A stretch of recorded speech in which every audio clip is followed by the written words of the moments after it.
मधुसूदन, खुशी, परिमा, वरुण, करण नहीं आ पाया। चलिए, अगला टॉपिक है इंटरनल एनर्जी।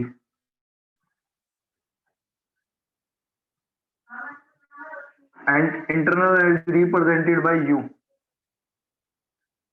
आपको अभी बता देता हूं कि एक्चुअली जो आपको पता है, अगर किसी कंटेनर के अंदर गैस है, तो वो जो गैस है, वो गैस के मॉलिक्यूल या गैस के पार्टिकल वो हमेशा चलते रहते हैं। और अगर चलना है किसी को तो काइनेटिक एनर्जी चाहिए। इसका मतलब अगर हम गैस की बात करें,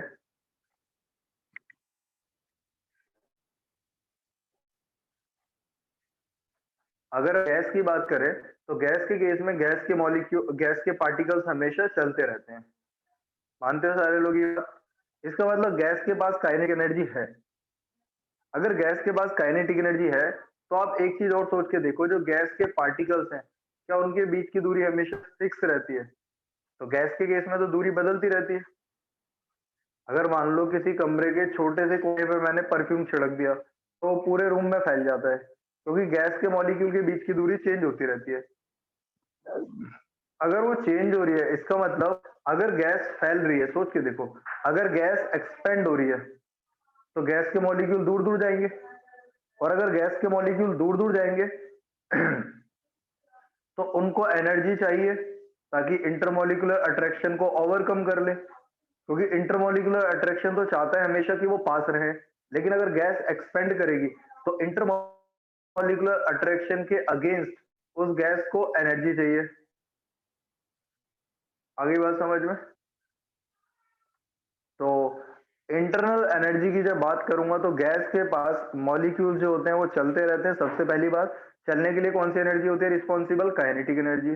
दूसरा, क्योंकि गैस के मॉलिक्यूल्स का वॉल्यूम फिक्स नहीं रहता, बदलता रहता है बार बार, इसलिए उनके मॉलिक्यूल्स के बीच की दूरी चेंज होती रहती है। अगर मॉलिक्यूल के बीच की दूरी चेंज होगी तो उस गैस को एक्स्ट्रा एनर्जी चाहिए, किसको ओवरकम करने के लिए? To overcome intermolecular attraction. इसका मतलब अगर हम गैस की बात करते हैं, रियल गैस की, या किसी एक गैस की बात करूं, तो sum of internal kinetic energy and internal potential energy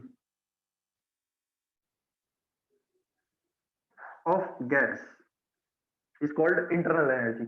So sum of kinetic energy and potential energy of gas is called internal energy. Therefore, U is equal to UP plus UK. UP मतलब आपको पता है internal potential energy.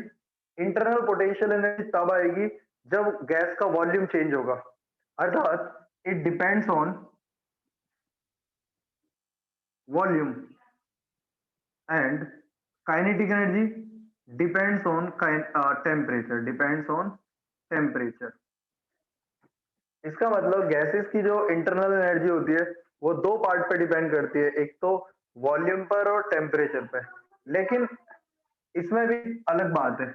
मान लीजिए मैं दो चीजें बात करता हूँ आपसे। पहले बात करता हूँ आइडियल गैस के लिए, फिर बात करता हूँ रियल गैस के लिए। आप सोच के देखो, जो आइडियल गैस होती है उसके मॉलिक्यूल में इंटरमॉलिक्यूलर अट्रैक्शन नहीं होता। अगर कोई इंटरमॉलिक्यूलर अट्रैक्शन नहीं है, इसका मतलब पोटेंशियल एनर्जी होगी नहीं उसके पास। आइडियल गैस में इंटरमॉलिक्यूलर अट्रैक्शन नहीं है, इसका मतलब उसके मॉलिक्यूल को, उसके पार्टिकल्स को क्या, इंटरमॉलिक्यूलर फोर्स के अगेंस्ट कोई एनर्जी नहीं चाहिए। इसका मतलब for ideal gas internal potential energy is zero, only kinetic वाली होती है। यू बराबर कितना होता है? यूके। और यूके है तो किस पे डिपेंड करता है? Depends on temperature. अगर आप गैस का टेम्परेचर बढ़ाओगे तो उसके मॉलिक्यूल्स की काइनेटिक एनर्जी बढ़ जाएगी। इसका रिलेशन आपको मिलेगा 13 चैप्टर में, फिलहाल आपको याद रखना है, और आपने पढ़ रखा है केमिस्ट्री में, तो इतनी टेंशन वाली बात नहीं है। तो जब रियल गैस, अब जो रियल गैस होती है, उस रियल गैस में तो भाई साहब इंटरमॉलिक्यूलर अट्रैक्शन होता है। अगर इंटरमॉलिक्यूलर अट्रैक्शन होता है तो इसका मतलब उसके अगेंस्ट एनर्जी चाहिए ही चाहिए, और वो एनर्जी होगी हमारे पास यूपी। तो यू बराबर होता है UP plus UK. Real gas में दोनों होती है, internal potential and kinetic.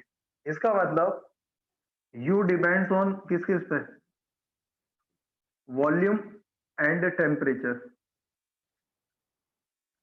Internal energy depends on volume and temperature for real gases, जबकि आइडियल गैसेस के लिए internal energy only depends on temperature, क्योंकि इसमें केवल एक ही वेरिएबल पे डिपेंड कर रही है, उसमें दो वेरिएबल पे डिपेंड कर रही है, तो वो वाला हमारे लिए मुश्किल होगा, ये वाला आसान होगा, इसलिए हम आइडियल गैस को ही स्टडी करते हैं।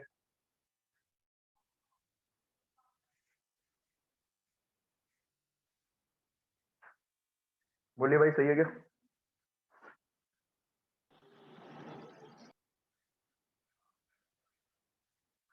अब बोल विशाल, क्या कह रहा था? Page number 5।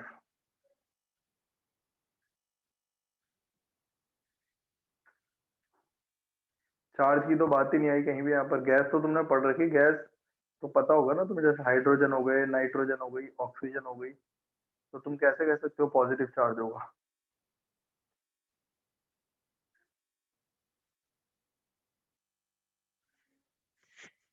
चलिए भाई, स्क्रीनशॉट ले लो इसका।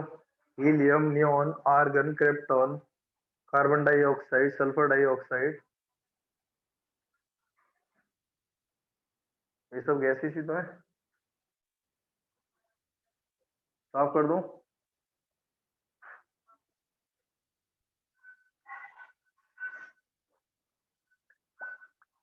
चलिए भाई,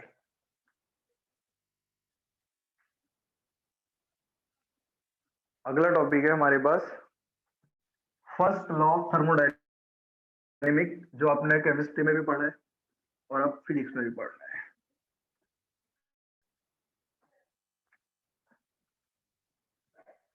फर्स्ट लॉ ऑफ थर्मोडायनेमिक्स अगली दो क्लास में खत्म हो जाएगा। फर्स्ट लॉ ऑफ थर्मोडायनेमिक्स, इसको शॉर्ट में बोल देते हैं फ्लोट। फ्लोट, फ्लोट मतलब फर्स्ट लॉ ऑफ थर्मोडायनेमिक। चलिए बात करते हैं कुछ इसके बारे में थोड़ा सा। It is based on, first of all तो ये याद रखो, principle of conservation of energy. मतलब first law of thermodynamic is based on principle of conservation of energy, that is energy can either be created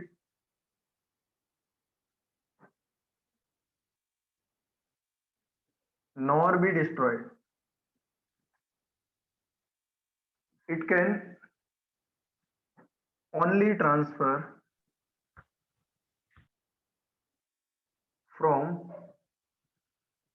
one form to another.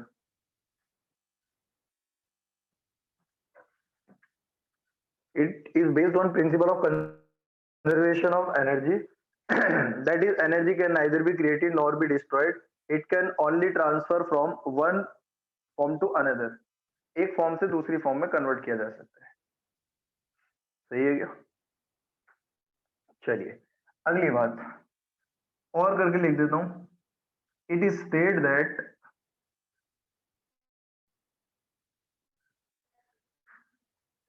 heat given to a system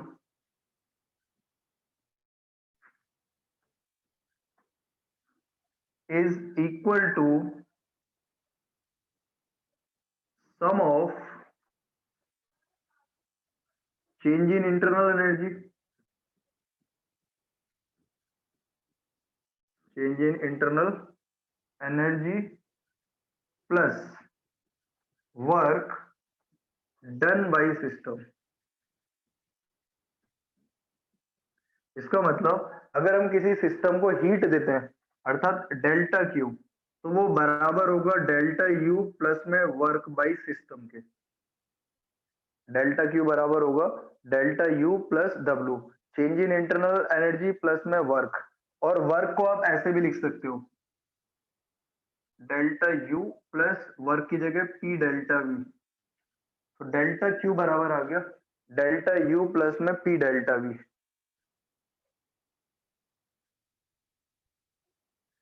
सही है क्या भाई?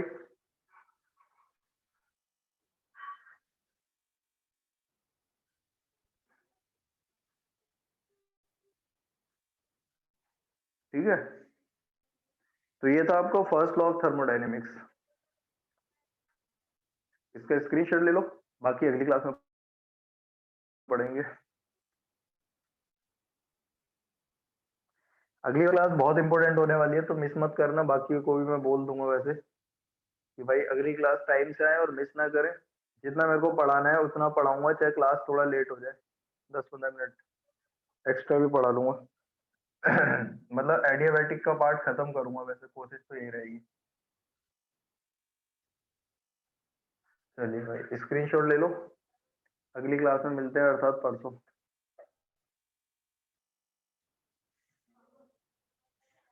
ठीक है बच्चों।